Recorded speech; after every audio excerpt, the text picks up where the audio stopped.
Welcome to It's No Secret, a podcast for those who want their money questions answered. Join us as we talk to real Kiwis and share truths about our own financial lives, because the truth is, there is no secret to achieving financial freedom.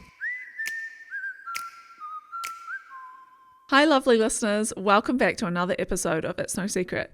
Today we are doing part 2 of our Mortgage 101 series, where we walk you through step by step how to get on the property ladder. Whether you're in market ready to buy or thinking about a property somewhere in the future, it pays to understand how this process works. Now, in the last episode, we chatted through the 101 of getting your deposit together, and now you're ready to buy. So what happens from here? Let's get stuck into it. Yep. So on our team, we've got, just to recap, we've got ourselves, broker. Obviously, yes. With our deposit. We've got a broker, a mortgage broker. Mm-hmm. We've got a lawyer looking at the contract. With a family member maybe to help for us. Emotional support. Yeah. Make sure we're not like going wayward. Yeah. We also you probably want that person to be coming to open homes with you. I think like it's important that and I think we're probably about to talk through, do you have a builder or someone look through a property? But even if you do, you still want to get a second set of eyes, right? So even if you're buying a house with a partner or a spouse, it's still a good idea to have someone else walk through with you, because they don't have a vested emotional interest in this property. They've not fallen in love with it on Trade Me like you have. Yeah. And you're just looking at the view, overlooking the fact that to get to the view, you've ignored the like rotting windows. So you do need to have someone that's maybe just going to like bring you back down to earth. Yeah. And then on top of that person, it is also advisable to get a building report done for a property. And essentially what you're looking for is there anything wrong with this property? Because you're buying a building. Yeah. Yeah. And like, a bloody expensive what do you know about bricks? Nada. And floorboards and like pipes and bathrooms, right? Yeah. And the largest cost that could catch anyone out post buying this is maintenance or things that need to be remediated. Yep. So building reports can be frustrating. They can be a cost, but it's basically upfront insurance to ensure you know exactly what you're walking into post buying a house. Yeah.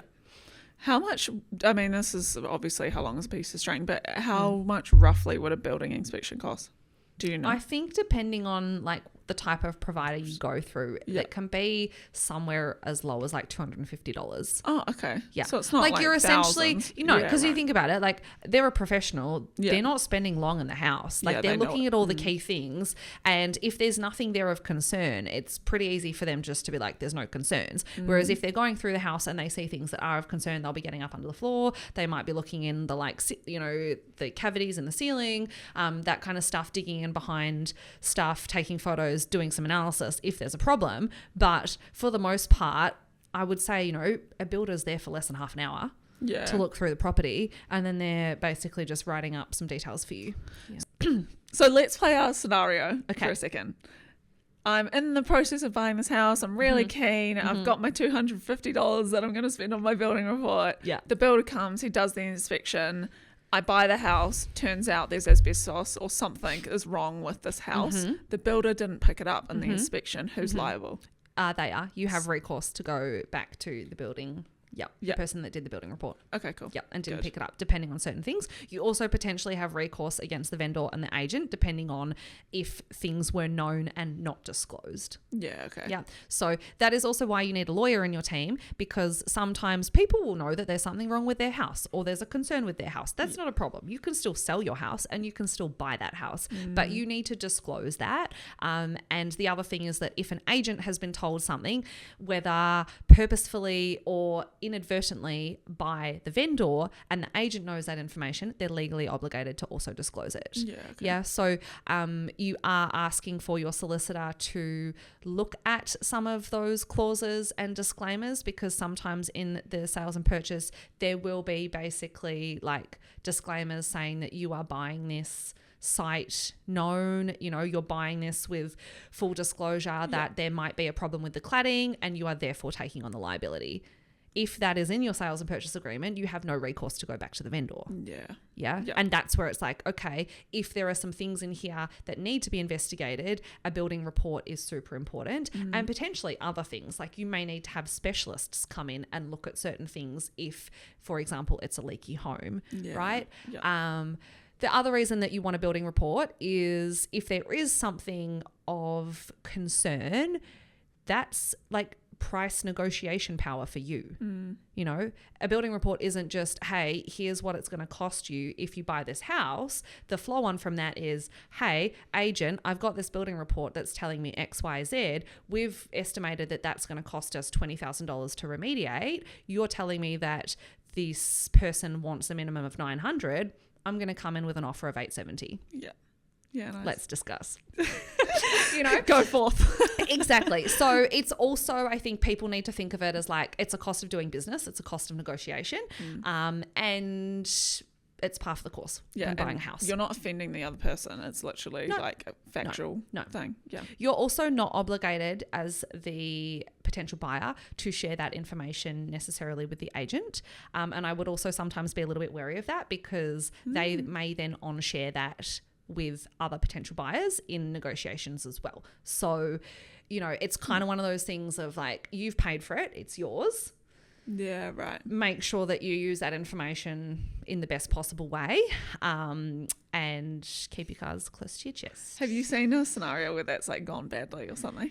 Not so much necessarily gone badly, but I guess it's just a case of like, you know, if you just pick up a vibe, right, where you're like, there is something a little bit off with this house, and maybe the agent like, you know, and I feel like potentially I'm being a bit played off against another potential buyer, and I'm trying to use this information to my advantage. You don't know if that buyer's gone and gotten a building report. You want that information to be your advantage, not their advantage. So let's just maybe be a little bit coy about everything that we say. Okay, exactly. Nice. Love it. Okay, cool. Is there anyone else in your team of buying people? Well, there's an insurer. That's kind of the internet / they're a big business. I mean, you don't need to go through obviously like an individual for that. You can just search online. It is very advisable to start getting that organized soon because that is often a requirement by the bank before they will remit the funds. So it's one of those things of like, if you are at the point of negotiating or you know you're going to bid at auction, go and get your quote in advance. Make sure you know what that insurance is going to cost you. Kind of have a rough idea of who your provider is going to be, so that then once you do have that sales and purchase agreement signed and you have a settlement date, you can organize that. The policy starts on your settlement date. Because then you're the legal owner and you start paying them liable for if anything goes wrong. Like just those little things, make sure that stuff is organized soon and early. And often a bank will want to see your proof of insurance as well before settlement and before they're releasing the funds. That might be a condition that they have on release of the money. Nice. Love it. Cool. So insurance, and then I guess movers. But that's fun stuff. Let's not talk about You get that. to decorate. Exactly. That's fun stuff. So it's really broker, it's really legal, it's really like what kind of family or friend support do you need to make sure you're not making a super emotional decision. It's then like builder or specialist if there's anything required to dig into a bit more.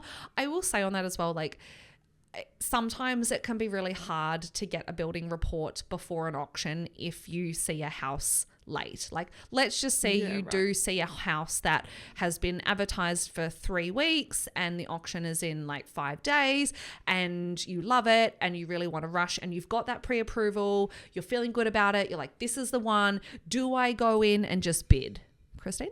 I personally would be like, it needs to be conditional to but at an auction you can't do that. So I personally, my comfort level is like, no, I'd probably let it go. But I'd also be super emotional and need someone else to tell me that too. Because And I think this is where it's one of those things of, you've got to see what's your level of risk you're willing to take on or comfortable taking on. And this is also where sometimes developing a bit of a relationship with the agents can be really helpful, right? Because we have been to so many open homes where they're basically like, there's lots of interest, but people are not in a position to bid, even though we're going to auction. And they're never going to say they expect it to pass in because they live in hope. Duh. But they, but if you get a sense of, you asking them smart questions to sound out the competition, and then you're like, okay, most of the competition here is either still scrambling to get their financing sorted, or they're also in the same position of us and they haven't yet got a building report, they're probably not going to come and bid. They might all show up at the auction, but they're all secretly hoping it's going to pass in. Yeah. And so sometimes it's like, don't feel pressured into just fronting up, and also see just what happens after the fact, I have a great story of this. So Caroline recently bought a house and this is literally what happened. So she, obviously her lending was conditional to, she was leveraging off her existing home. So she couldn't bid at the auction, but she went anyway. It got passed in and she made it conditional to a builder's report, and she could basically pull out and finance. She could pull out within like 15 days or something. Got the building report done. Turns out there was a roof issue, then was able to negotiate the price down, and it all worked out. It was like great. But that was so smart because she obviously, because if she'd fronted up to the auction and you don't know about that roof issue, and then even if you're like, okay, I've bid to my price and I'm happy with that, you then settle and you're like, oh wow, there's a roof issue that I actually have to fix and that's going to cost me $15,000 and I've just used all my savings to fund a deposit. Exactly. What do I do? Cry. Be wet during winter, and so it's thinking through, okay, like trying to resist the inevitable FOMO and pressure that real estate agents put on you, because that's their job. They're trying to get a sale and an outcome for the vendor, but equally you have to get the outcome that you need, and you need to remember that you're going to live in this house, and so you just need to be really across like your comfort and due diligence. And it's also, think about how long it's taken you to save the deposit. Like, this is not an insignificant decision. So don't rush. And houses are a dime a dozen. Exactly.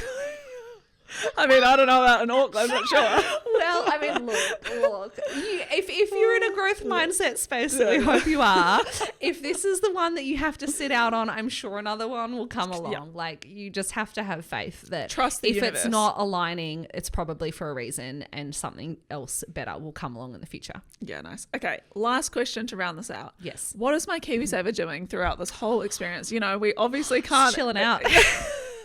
We can't minding ignore its the own old business. Retirement savings. Okay, so if you are using your KiwiSaver as part of your deposit, it has been involved in this process when you've had to go through the pre-approval because the bank wants to know that it exists.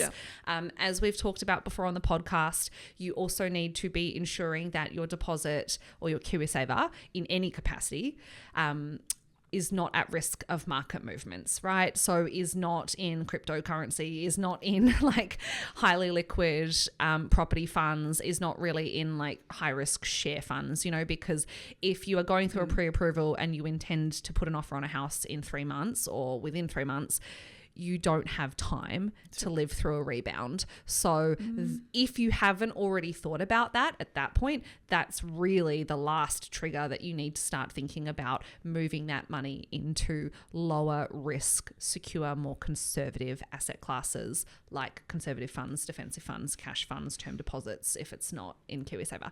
So hopefully your KiwiSaver is kind of just ticking along, because it's not growing exponentially because it's in something that's relatively low risk and secure.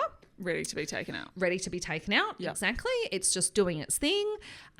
What typically then happens is you have bought a house, you've signed the sale and purchase agreement, you've talked to your lawyer is smart enough to realize that, Christine, you're using your KiwiSaver. They say, hey, you need to go talk to your KiwiSaver provider. You need to fill out some paperwork. It's your job to go get that paperwork because you need to know your account details. So you go get that.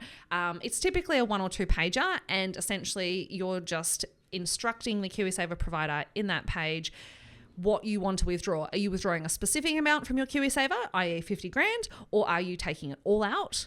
Caveat being, the minimum that you have to leave is $1,000. So when you even tick the like full withdrawal, they're going to leave $1,000 in there because that's what you have to keep open under legislation. But you take the rest out. So you complete that paperwork. For most KiwiSaver providers, I'm going to say all of them, it needs to be signed as a stat dec. So that's why it's typically facilitated with your lawyer who's doing this for you, because they can witness that for you. They then often send that into the KiwiSaver provider. So they email it through because it needs to be paid to the solicitor's trust account. Yeah, because your solicitor deals with the payments of money for settlement. We're not paying that KiwiSaver to you, my friend. So you can run off and go Christine. shopping. Yeah, exactly. So that is typically why the instruction comes from the solicitor to the KiwiSaver provider, and the client or customers kind of like kept a little bit, like they've done their bit, they've completed and signed the paperwork. And then what happens is the lawyer sends it through to the KiwiSaver provider. They will process the withdrawal. It will go through all the powers that be and various different cogs and other things, all the funnels. That money gets paid into the solicitor's account, ideally before or well in advance of settlement day. And then they just use that money as part of the settlement proceeds. Nice. Yeah. Love it. And you don't really need to do anything. Yeah, then your KiwiSaver account just stays as is with whatever money is remaining. And then I guess you just need to think about whether or not you're going to keep that KiwiSaver in a low risk asset class or fund choice like defensive, or if you're going to ramp that baby up to high growth. Yeah, nice. Yeah. Does that answer your question? Yes, perfect. Yeah, it does. So also... And if you're not using your KiwiSaver, just don't think about it. Yeah, great. Easy. That sounds lovely. Just don't think you don't need to involve that in the process. It's important to know that your broker and your solicitor will be prompting you about this stuff. The primary thing I would call out is just being aware that the sell down and withdrawal of funds from KiwiSaver does take time. There is a time lag. So getting onto your solicitor soon, making sure that, if you have a soon settlement, because it might be that part of your negotiating to get a sales and purchase signed is that you've potentially brought settlement forward. Like you need to get onto this stuff. Yeah. So be driving that forward to make sure you're aware that there's not going to be any issues at settlement because we've had time to pay that money out. Yeah, nice. And what are our contributions doing? We recently kind of talked about this at an event, and the conversation was essentially that this particular mortgage advisor recommends to their client not, let's say if you were contributing up to 10% or 8%, whatever, above the kind of standard employer matching contribution, which is 3%, that ahead of buying the house, post house purchase, they recommended that you then bring that down to 3% just to get the matching. What's the rationale? Like, why would I do that, or why would they recommend that to me? This comes back to our conversation at the start of how much of a cash flow spreadsheet analysis have you run, and do you understand what your incomings and outgoings are going to look like in owning a mortgage, owning a home environment, right?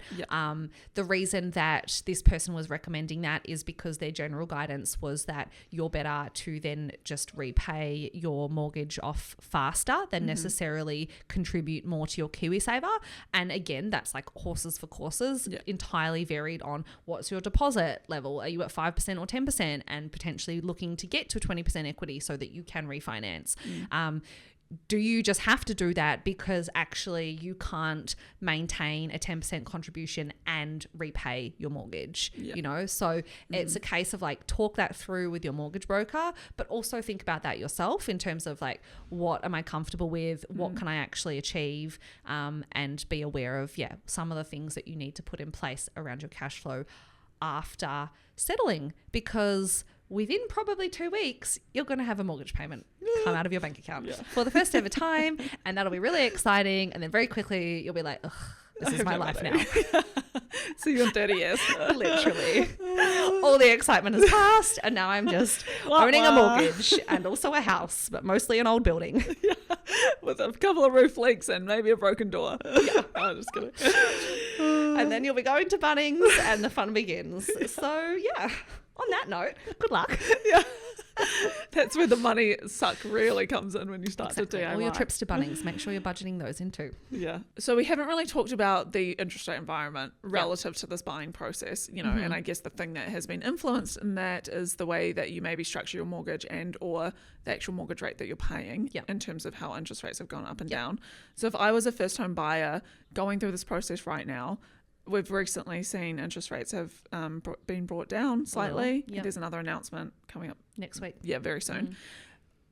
How does this influence contribute or, play into that decision? I think this is, so I think kind of two parts to that. The first is that's the conversation you need to be having up front before you're going through pre-approval with your broker, right? You need to be understanding what is their recommendation for your situation on a combination of fixed versus floating. What type of structure would they be looking at? Because those types of things are also relevant to what type of lender you're going through, right?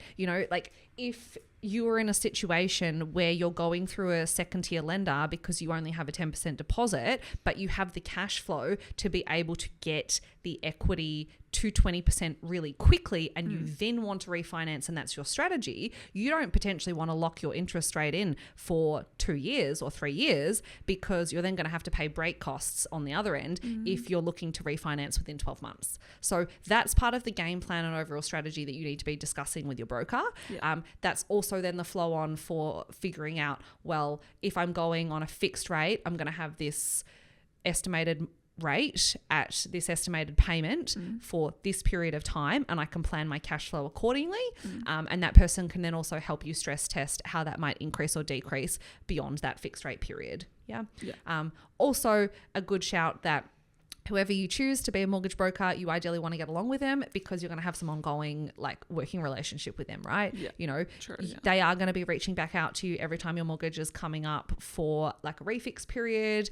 If you're having challenges with certain things, they're ideally your first point of call to go through. You want them to be on your side with that. So you want to be having those conversations, because it is entirely personalized based on what you can afford, what you're looking at, who is the bank, how many incomes do you have, what's happening in your life. Are you buying a house with 2 incomes, and then in the next 12 months are you going to have a kid? What are all those things? They can help you understand what that looks like. I was talking to a friend recently. He has 3 kids, and he said that they had fixed their mortgage for 5 years on a rate of 4.5 or something. And obviously he's like, yes, great decision, but now it's starting to roll off. And it was interesting, I guess, for me, trying to understand why would you fix for 5 years. And the thing that he said was, at the time we knew that we were going to be growing our family, we needed the certainty, irrespective of what the interest rate was doing. And so I thought that was quite an interesting insight, as coming back to it's about you, your life, your personal situation, what's important and to you. And you need to be comfortable talking about that with your broker. I think sometimes maybe people go into talking with a mortgage broker thinking why are they asking me about if I have any intention to have kids in the next 12 months? And it's for that exact reason. You can't. An advisor in any capacity in your finances is only as valuable to you as you're willing to be open to them, right? And if you are being, tight on details or cautious or not sharing or not kind of bringing them on the journey, they're not going to be able to actually create an option or a plan for you that's going to help. And it's really important with mortgages, particularly because in New Zealand it is super common that a lot of people opt for fixed, not floating. And so with fixed, it's fixed. So if you fix for a period and then things happen during that fixed rate period that perhaps you've not discussed with your broker that impact your ability to repay, that can put you under stress and pressure. So you need to really share with them, where are you at? What do you think is going to happen over the next 12 months, 24 months? What's kind of your short, medium term plan? And then they can help you devise the best strategy to fit with that. Nice. So it's just coming back to goals all the time, goals drive. Just do the work, people. Drive your money.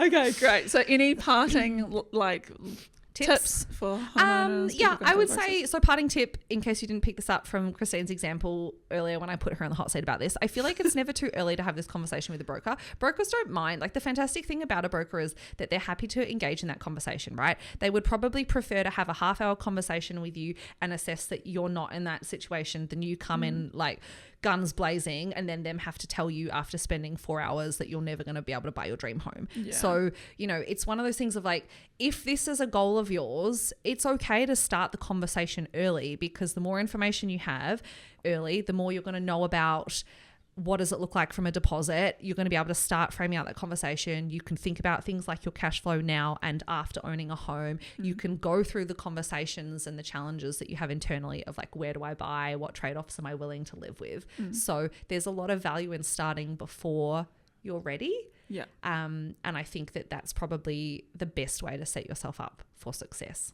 Nice. Love it. Great tip.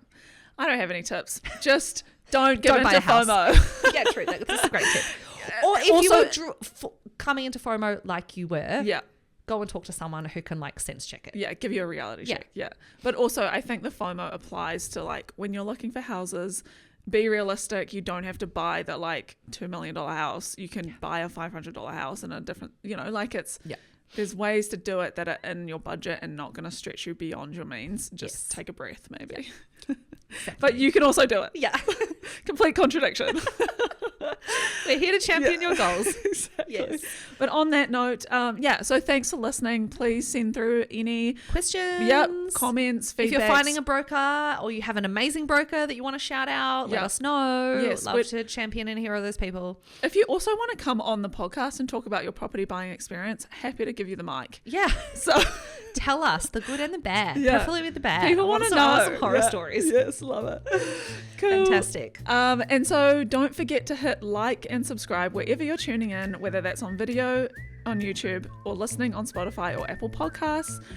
As we said, feel free to get in touch at It's No Secret on Instagram, send us episode requests, feedback and more. Otherwise, we will see you next week. Bye. Bye.